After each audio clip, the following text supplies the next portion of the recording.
Think of the child actress with the most stunning eyes, and Elizabeth Taylor's violet eyes fill that imagination.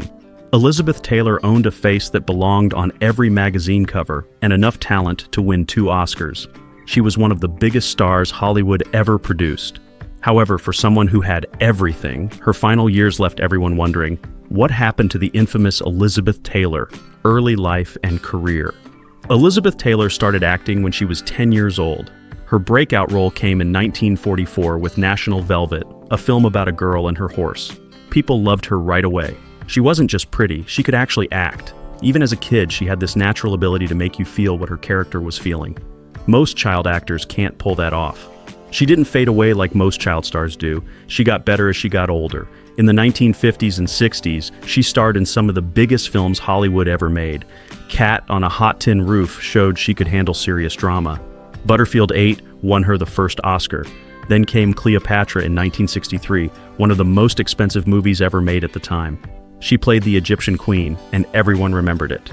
But it was Who's Afraid of Virginia Woolf in 1966 that really showed what she could do. She played Martha, a bitter alcoholic wife in a falling apart marriage. The performance was raw and tough to watch. It won her a second Oscar. People who thought she was just a pretty face had to admit she was one of the best actresses working. Her beauty was the kind people couldn't stop talking about. She had violet eyes, which was extremely rare. People thought they were fake or contact lenses.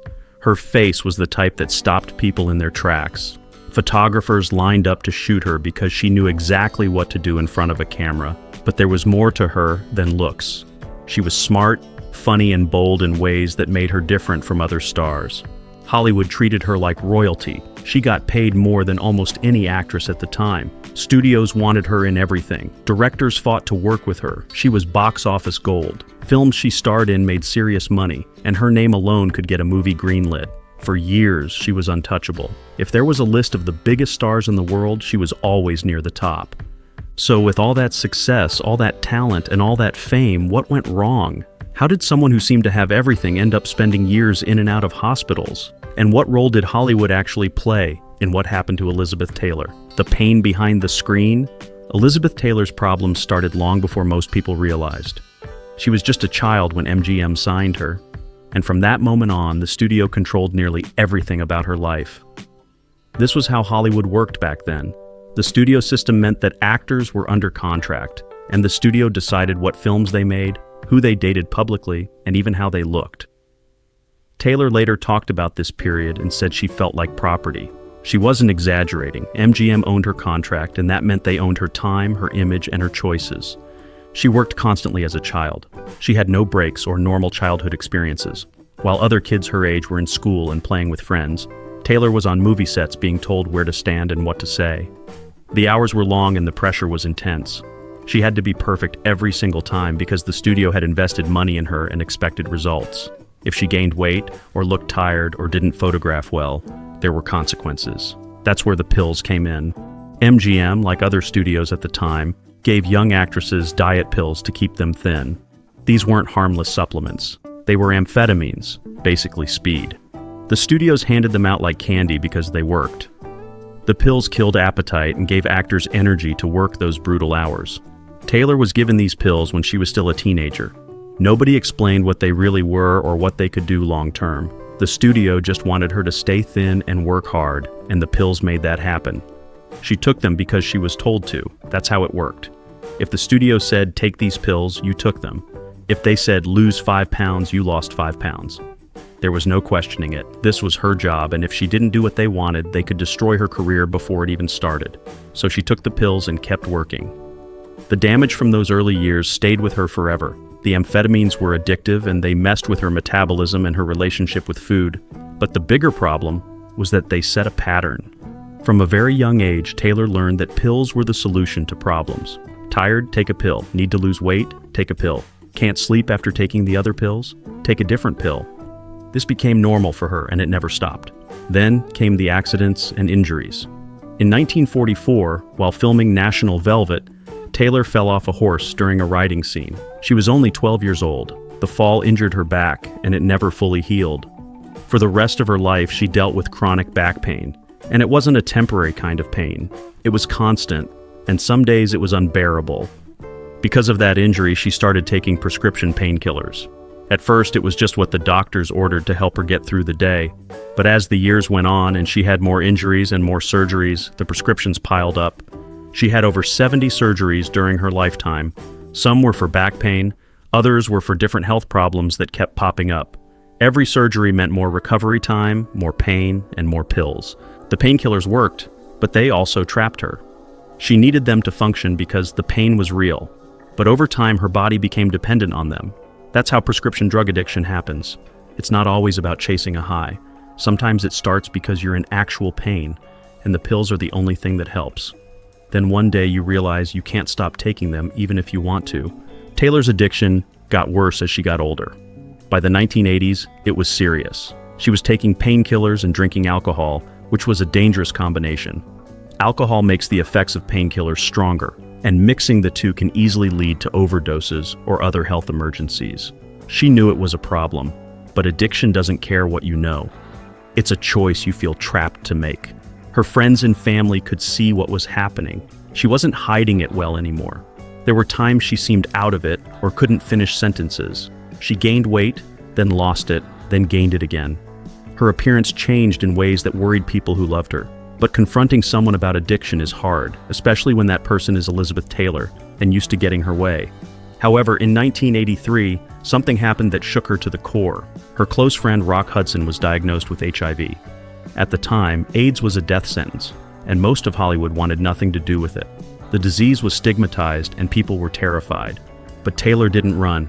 She stayed by Hudson's side and watched him die in 1985. His death devastated her, and it also woke her up to her own problems. She realized she was slowly killing herself with pills and alcohol. That's when she checked into the Betty Ford Center for the first time. It was 1983, and going to rehab wasn't something celebrities did openly back then. Admitting you had a problem with drugs or alcohol could end your career. But Taylor didn't care anymore. She knew she needed help, and she was honest about it. She went to rehab and talked about her addiction publicly, which was rare at the time. Rehab helped, but addiction doesn't just go away after one stay. She relapsed and had to go back to Betty Ford again in the 1980s and once more in the 1990s. Each time she worked through the program and came out sober. She was open about how hard it was. She said addiction was something she would always struggle with, but she was determined to stay clean. For a while, she succeeded. She stayed sober for years and focused on her activism work. She threw herself into raising money and awareness for HIV and AIDS research. It gave her life purpose beyond acting and beyond her own problems. But even though she wasn't using drugs or drinking anymore, the damage had already been done. Decades of painkiller use, multiple surgeries, and the wear and tear on her body had taken a toll. Her back never stopped hurting. She developed other health problems that seemed to come out of nowhere. In 1997, she had to have a benign brain tumor removed. The surgery was successful, but it was another major operation added to the long list. Her heart started giving her trouble in the 2000s. She had congestive heart failure, which means the heart can't pump blood effectively anymore. It's a serious condition that gets worse over time. She was in and out of hospitals constantly. Every few months, there was news that she had been admitted again for heart problems or breathing issues or complications from one of her many other conditions. People who saw her during those final years said she looked frail. She used a wheelchair most of the time because walking was too painful and exhausting.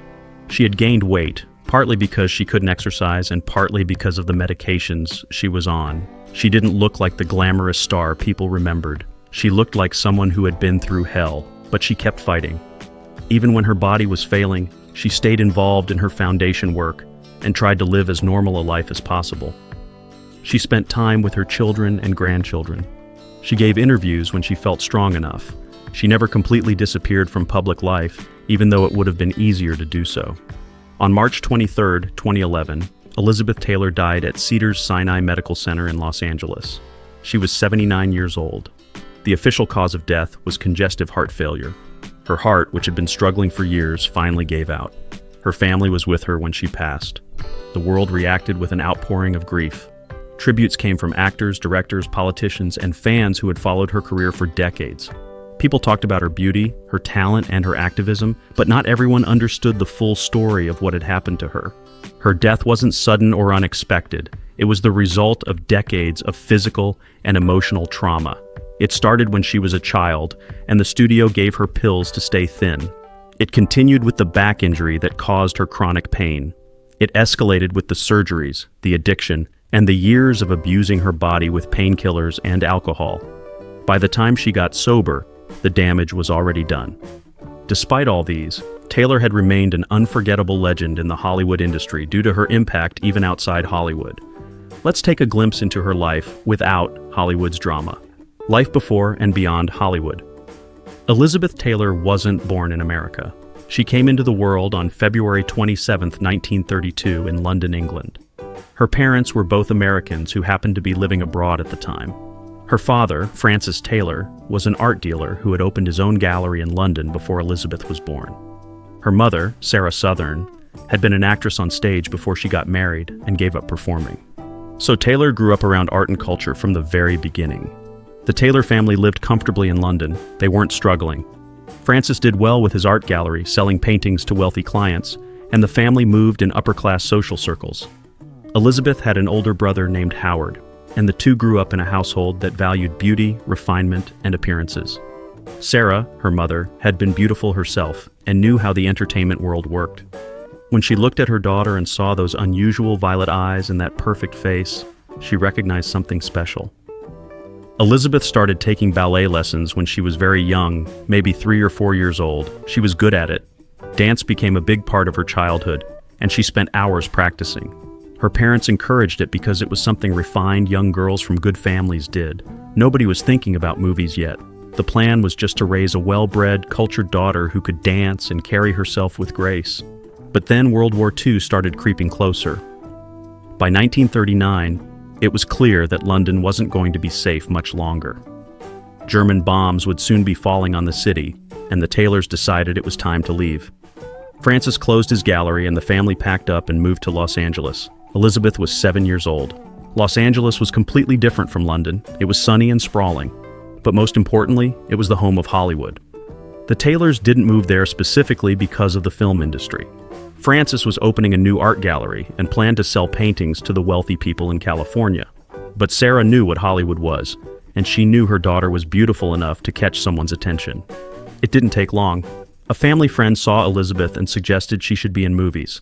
Sarah jumped at the idea. She took Elizabeth to auditions and screen tests, pushing her into rooms with casting directors and studio executives. Elizabeth was shy at first. She wasn't the type of kid who naturally performed for strangers, but her looks did most of the work for her. Universal Pictures gave her a contract when she was 10 years old. Her first film was There's One Born Every Minute in 1942. It was a small role and the movie didn't do much. Universal dropped her contract after a year, but that didn't stop Sarah. She kept pushing, kept taking Elizabeth to auditions. Then MGM noticed her and signed her, and that's when everything changed. National Velvet came in 1944, and suddenly Elizabeth Taylor was famous. From that point on, Hollywood consumed her life. But even as she became a star, there were parts of her life that existed outside of the movie sets and studio lots. One of those things was her love of animals.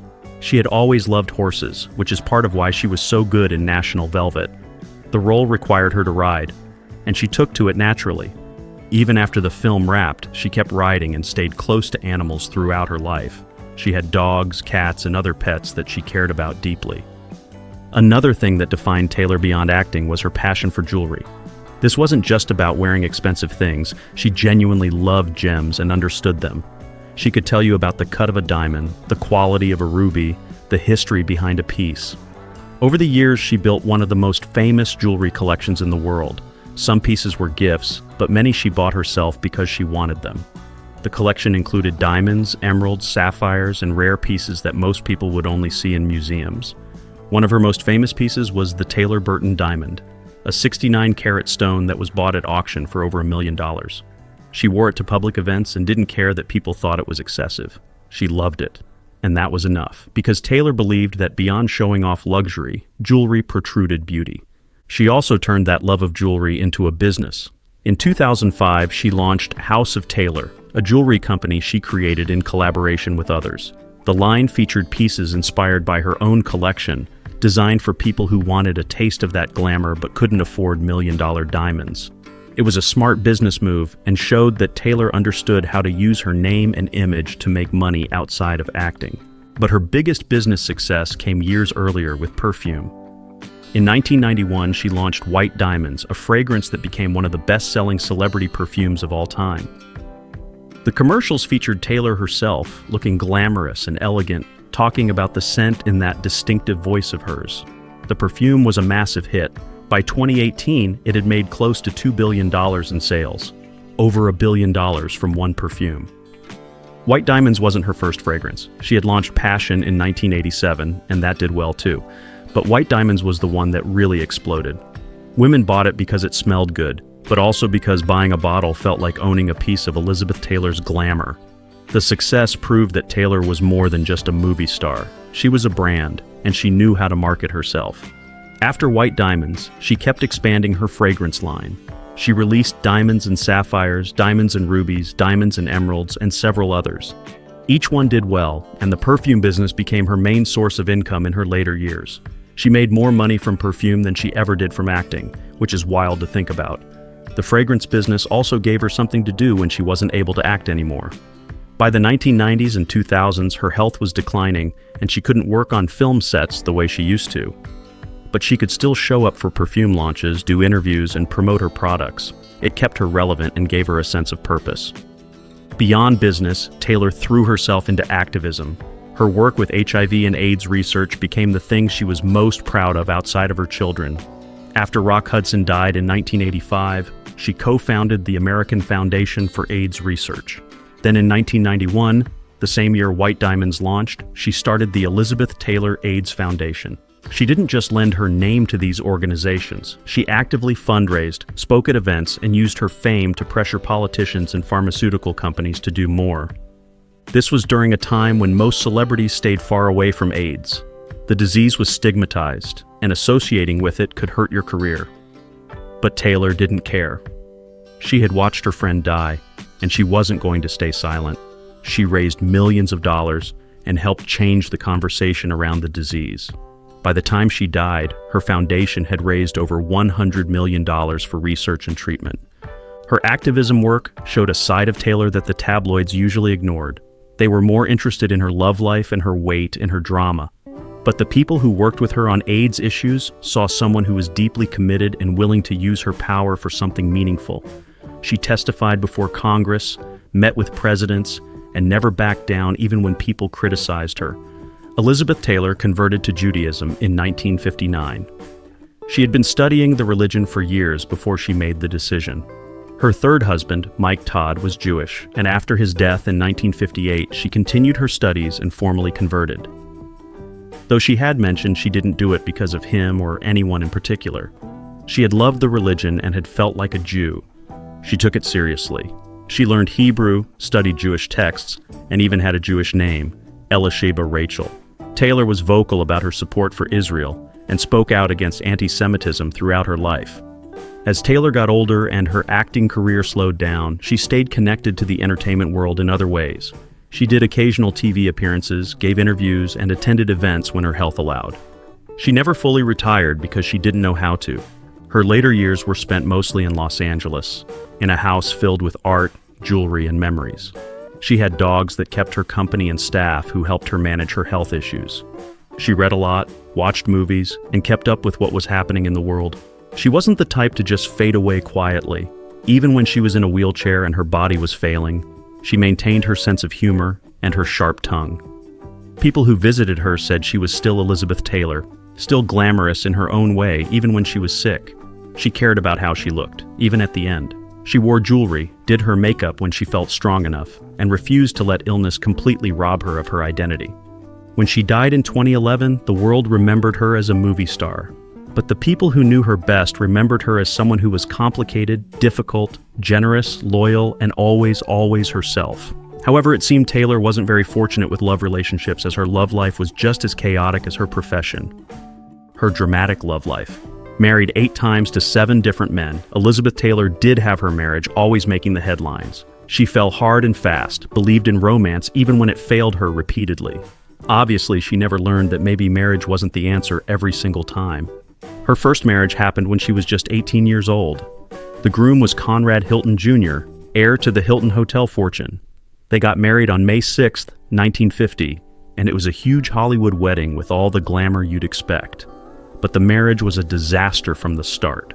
Hilton was controlling, drank heavily, and according to Taylor, could be violent. The honeymoon in Europe lasted 2 weeks, but the marriage barely lasted 8 months. She filed for divorce in early 1951.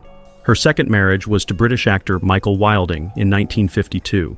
He was 20 years older than her, calm and stable, which probably felt safe after the chaos of Hilton. They had 2 sons together, Michael Howard Wilding Jr. in 1953 and Christopher Edward Wilding in 1955. For a while, things seemed steady, but Taylor got bored. Wilding was too quiet, too settled, and she needed more excitement. They divorced in 1957. Then came Mike Todd, a larger-than-life film producer who swept her off her feet. They married in 1957, and for once, Taylor seemed genuinely happy. Todd was loud, confident, and matched her energy in a way her previous husbands hadn't. They had a daughter together, Liza Todd, born in August 1957. But the happiness didn't last. In March 1958, Todd died in a plane crash. Taylor was devastated. She had loved him deeply, and losing him sent her into a spiral of grief. Less than a year after Todd's death, Taylor married Eddie Fisher in 1959. Fisher had been married to actress Debbie Reynolds, who was one of Taylor's close friends. The scandal was massive. The public saw Taylor as a homewrecker who stole her friend's husband.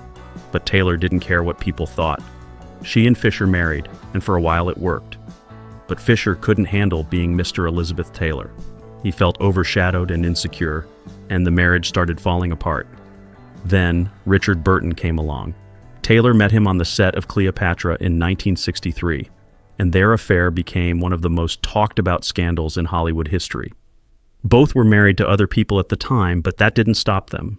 The chemistry between them was explosive. They divorced their respective spouses and married each other in 1964. Their relationship was intense, passionate, and volatile. They drank heavily, fought constantly, and loved each other in a way that seemed almost destructive. Burton and Taylor divorced in 1974, but they couldn't stay away from each other. They remarried in 1975, making it Taylor's 6th marriage and her second to Burton. But the second time around didn't work any better than the first. They divorced again in 1976, this time for good. Her 7th marriage was to politician John Warner in 1976. Warner was a Republican senator from Virginia, and the marriage seemed like an attempt to settle down into something more traditional. But Taylor hated political life. She gained weight, drank more, and felt trapped playing the role of a politician's wife. They divorced in 1982. Her 8th and final marriage was the most surprising. In 1991, at age 59, Taylor married Larry Fortensky, a construction worker she had met at the Betty Ford Center while they were both in rehab. He was 20 years younger than her and came from a completely different world. The wedding was held at Michael Jackson's Neverland Ranch and was a media circus. The marriage lasted 5 years before they divorced in 1996. Through all of this chaos, Taylor had 4 children. Her 2 sons with Michael Wilding, Michael Jr., and Christopher. Her daughter Liza with Mike Todd. And her adopted daughter Maria Burton, whom she adopted with Richard Burton in 1964.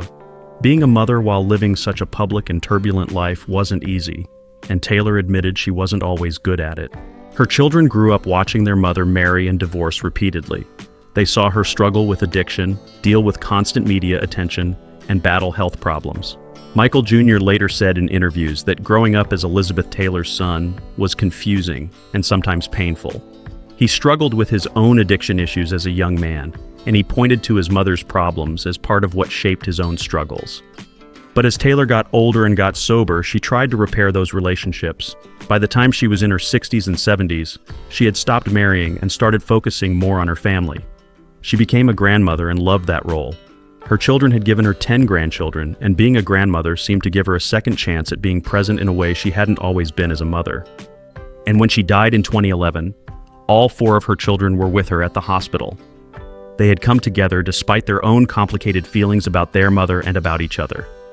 Despite the instabilities she had suffered, Elizabeth Taylor had lived a legacy of being true, being open about certain wrongs, and making efforts to correct them. And for this, She remains that icon whose beautiful eyes can't skip any mind.